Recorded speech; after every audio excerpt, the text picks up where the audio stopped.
but not in an active zone.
It's always the ranged ones.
The funny part is I could probably be able to be using Electrocution Arrow for clear if I really wanted to.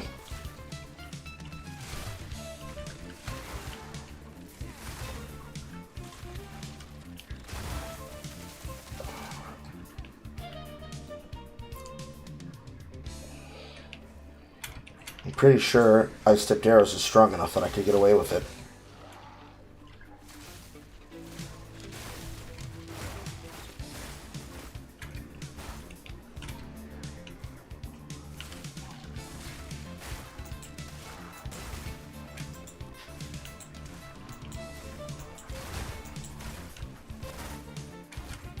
Gold ring.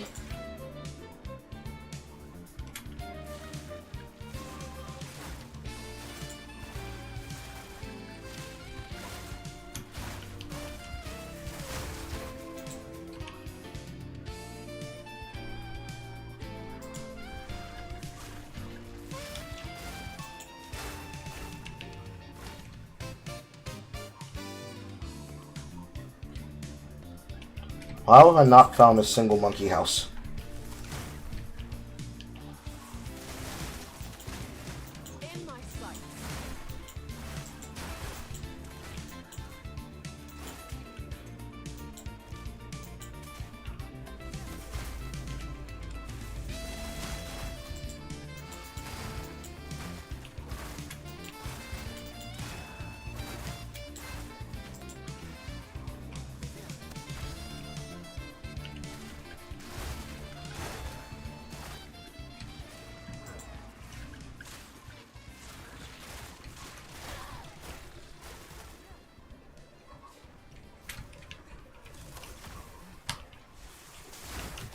Good.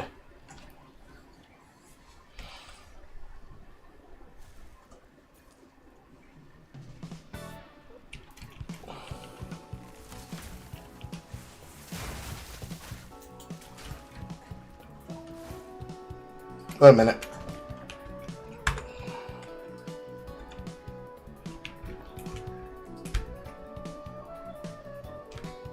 What? Whatever. I've already found it. I'm coming for your ass. You and me, Hammer Boy.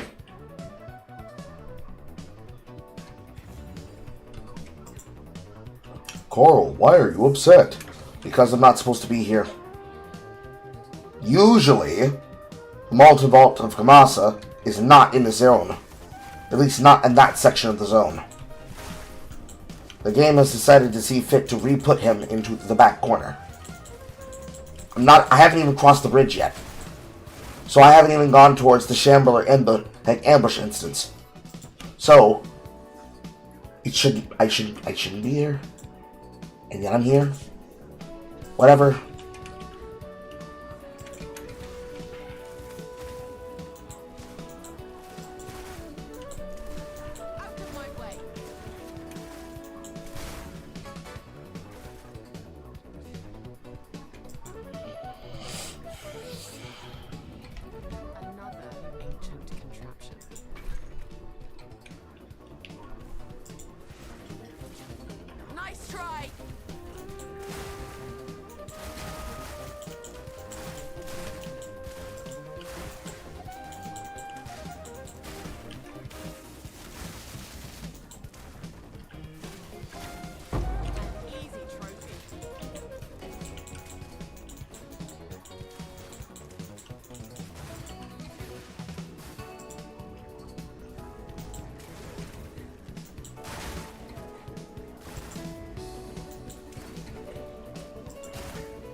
Killing cut support.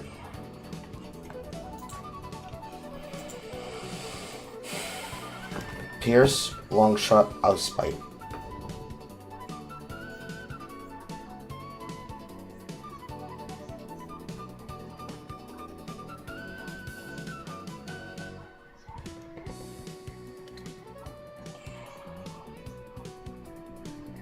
Nova's not it.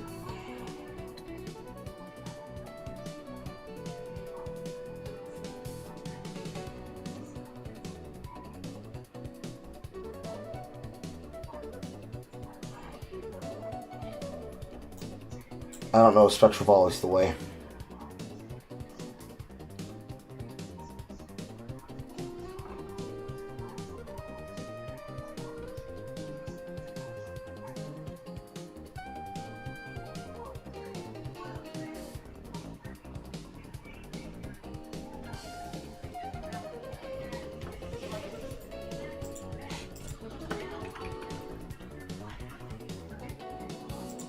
One way to do it.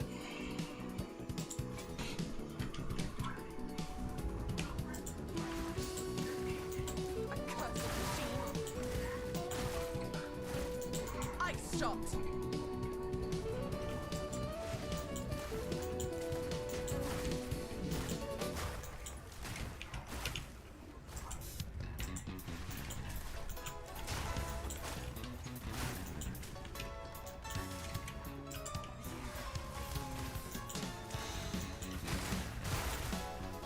Hello, Stellar Emil.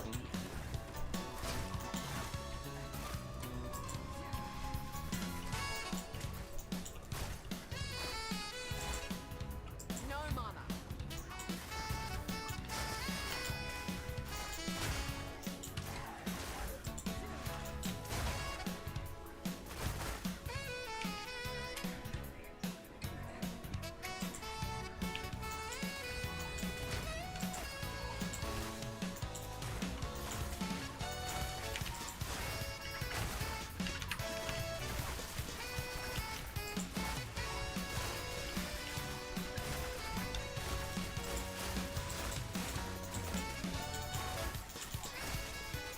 Quick and lethal. Lightning Storm's painful.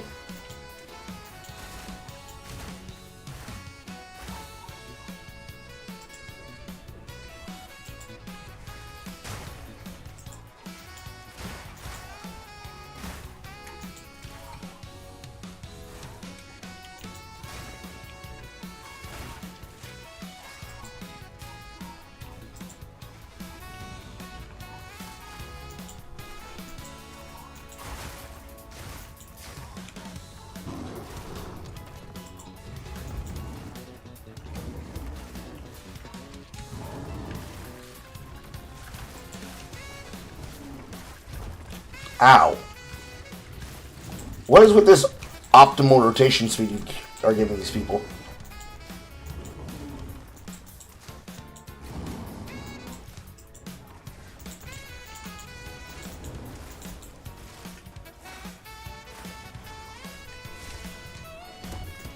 Definitely solves the problem.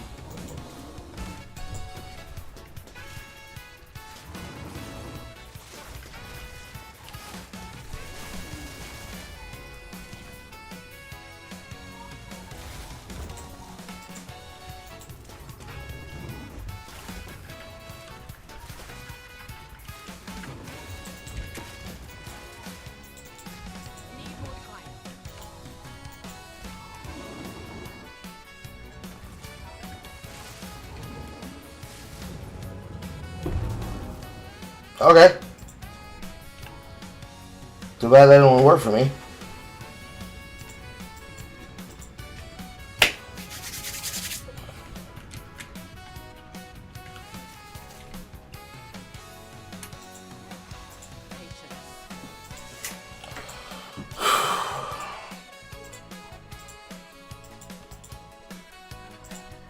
Now we sit here with this. I can't craft on this unless I have a resistance to slap on it. And I have none.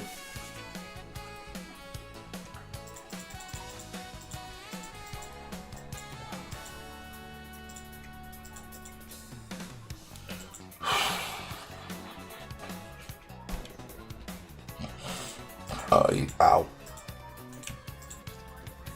Okay.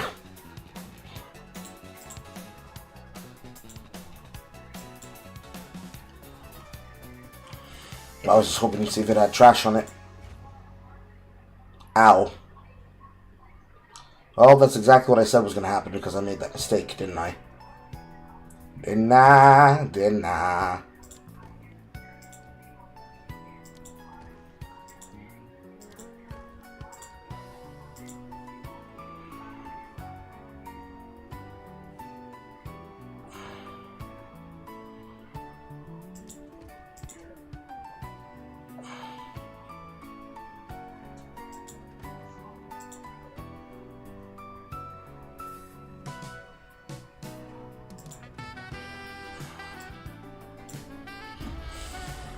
So what did we learn, Carl? We learned leave the fucking medallions alone.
pain. But it is crit multi.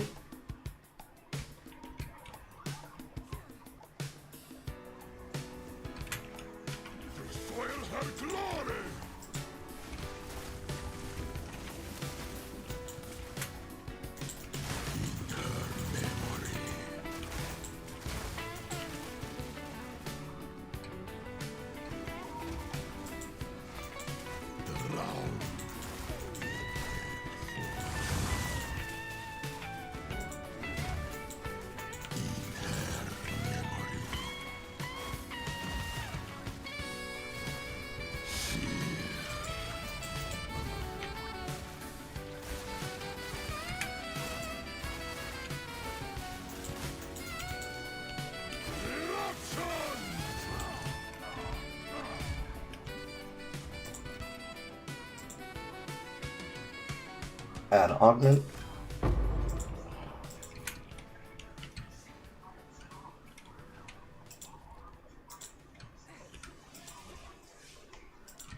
I just came to the top, didn't I? Yeah. That does not say those rooms are connected. Whatever.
Attack speed,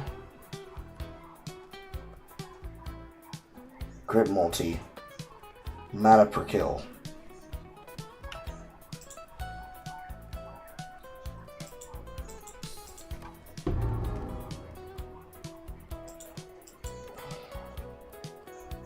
Hybrid slam. See, the problem here is that I'm pretty sure the only reason this one is better is because it's quality. Because now this is comparative. It doesn't have the plus attack damage, but this is usable.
Nice.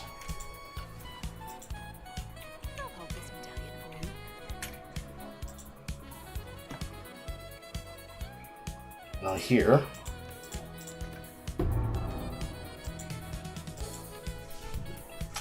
I mean, it's not gonna land. But we tried. Thank you, Uncut.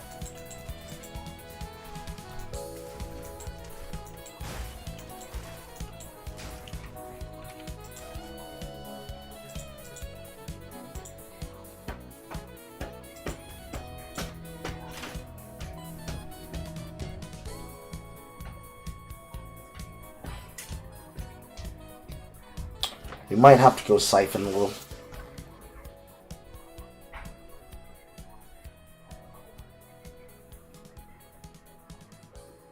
Maybe. If we don't pick up some mana on kill, we're going to probably have to take up some 2% Siphon.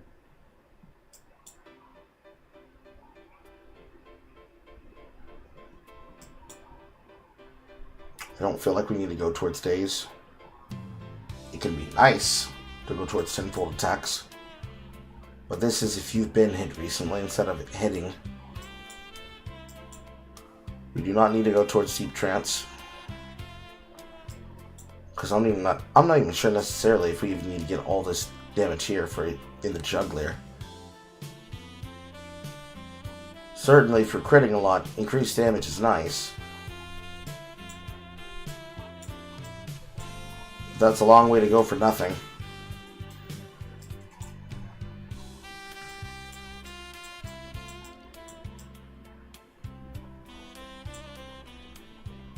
Perhaps we just keep it there. We can easily go to Kite Runner. That gets us closer to where we want to be.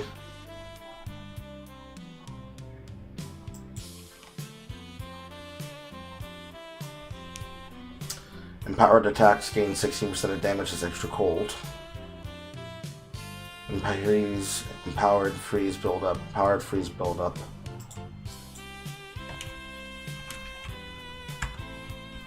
Did they add empower notes to the zone? Is that the only one? Yeah, that's the only one. I mean, you're still gaining damage, period. So gaining damage is extra cold. With the empowered is normal, because that's already what we want to do. So I suppose it's fine.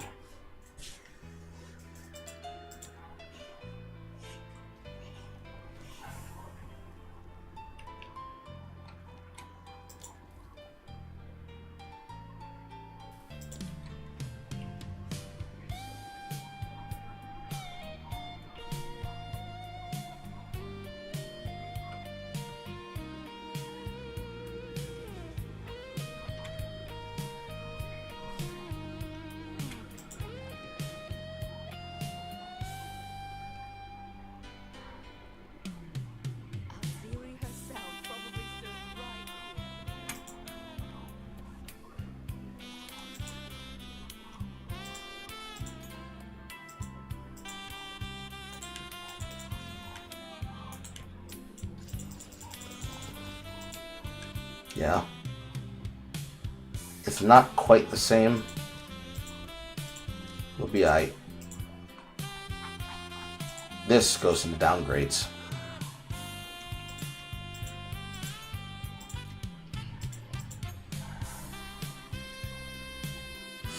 And then the rest of this is probably getting trashed.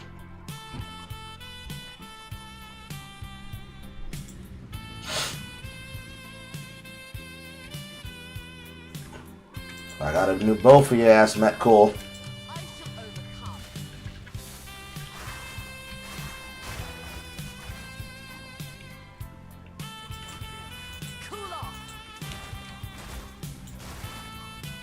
I saw it.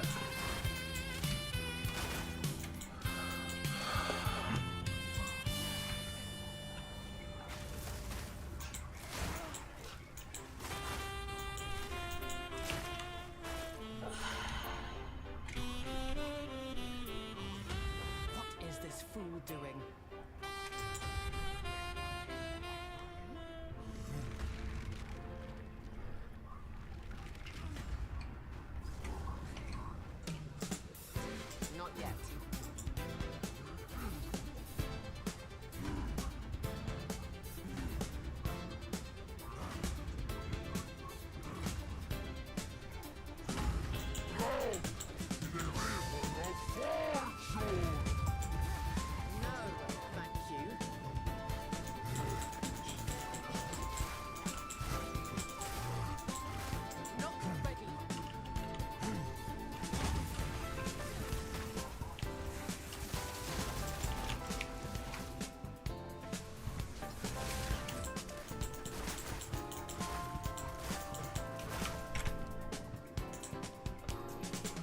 Freezing Salvo needs to replace Ice Bite with Freeze. With a freeze duration, rather.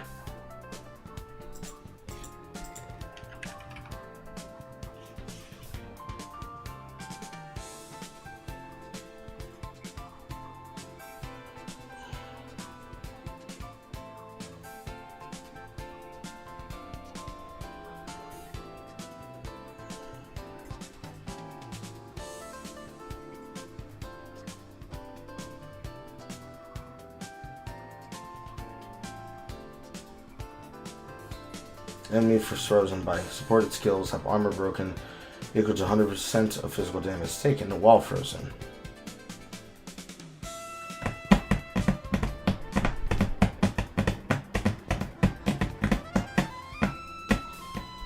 That's nice. But not what I'm here for.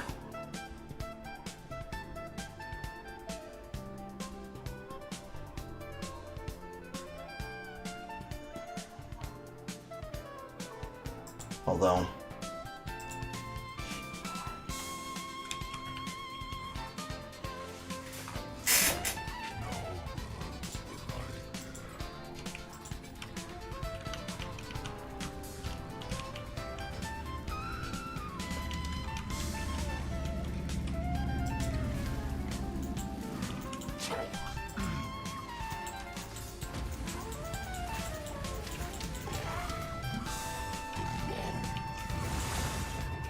can you walk away from the lava? Thank you.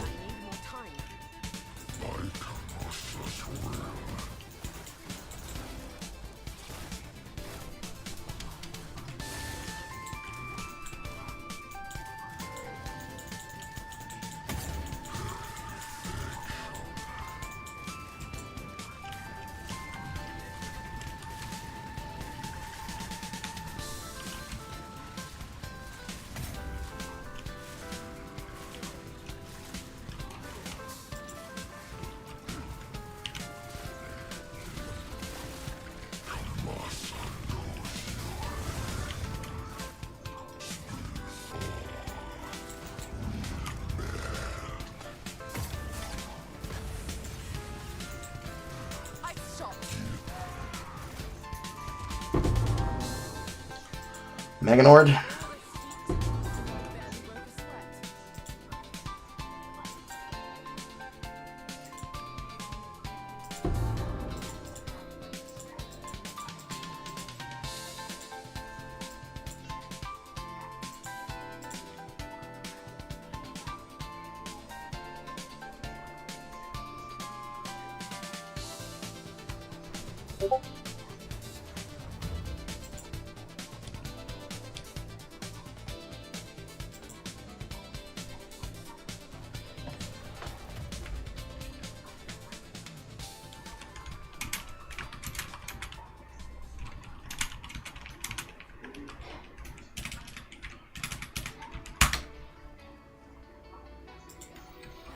Well, Star needs my help. So I guess that'll be enough for today's session. Technically, level 11 would get me one of these either two chains, but I am neither a physical build that cares for this, nor am I a build that wants to use Shock Chain. So this 11 just doesn't get used.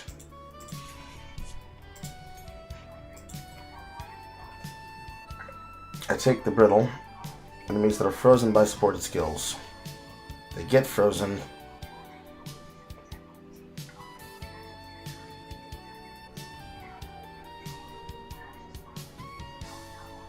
How long would that last?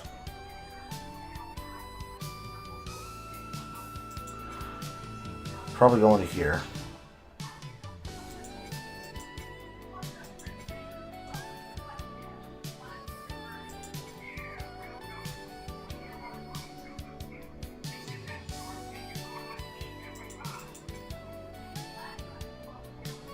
Because between these two, not this one, but these two skills need to have their freeze elongated.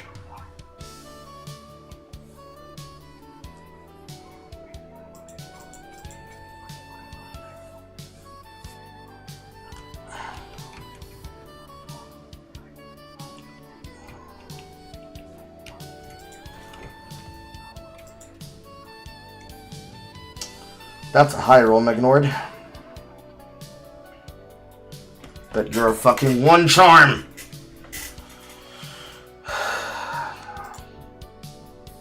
For a strength stacker.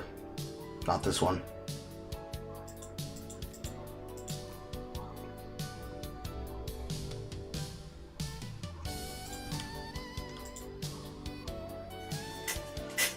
Evasion, intelligence.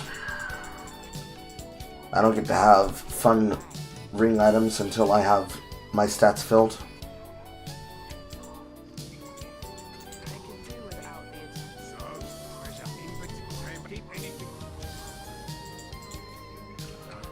And now we have reforging.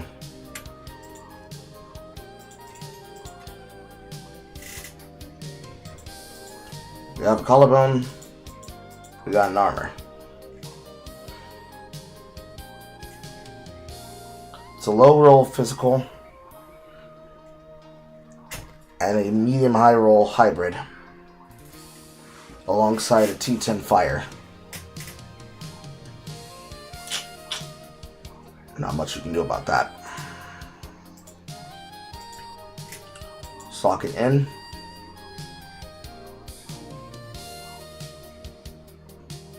Still no fucking recovery.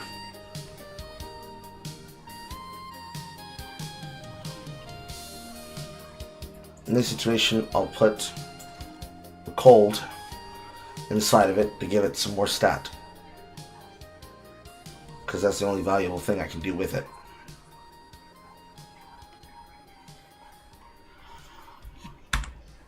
And with Masa dead,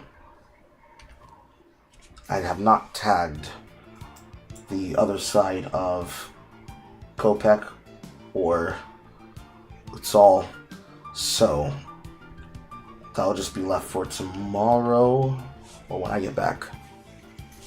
How long have we been broadcasting? 8 hours, nearly 30 minutes.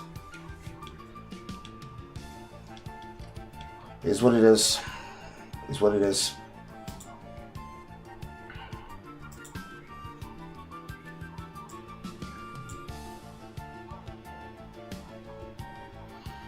First, shut down the TikTok. This live is longer because the stream is made by 100% of creators with a similar following. Yeah, I'd imagine, because most creators inside of TikTok don't actually fucking broadcast. Not for real.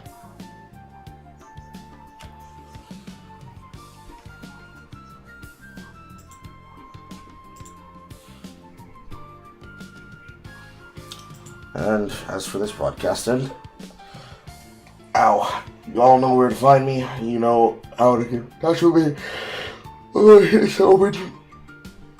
Etc., etc. Algorithms, promotional things, etc., etc. Ow! Now I gotta go roll some burritos before I go shopping at Michael's. Bye, chat.